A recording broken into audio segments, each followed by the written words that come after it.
হাজবেন্ডের অফিসে রওনা করিয়া দিয়া আমি সবার প্রথমে ঠাকুরঘরটা মুছিলাই।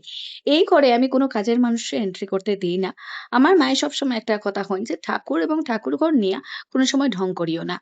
So hi, I am Bishwarupa. আমি বাই প্রফেশন একজন freelance writer, but by passion আমি একজন ব্লগার।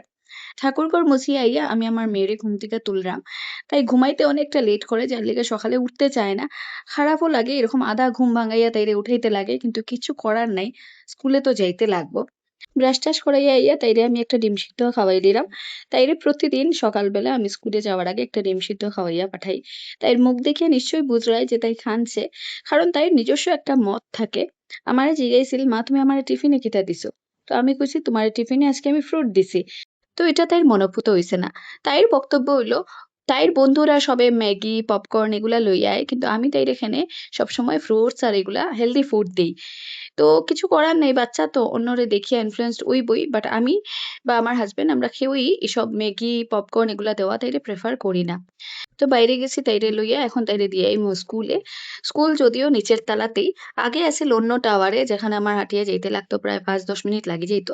এখন এটা শিফট হইয়া নিচে আই গেছে, যার লিগে আমার লিগে সুবিধা হইছে। রোদ, গ্রীষ্ম, বর্ষা কোনো ম্যাটার করে না। জাস্ট নিচে যাইতাম আর তাইরে দিয়ে আইতাম।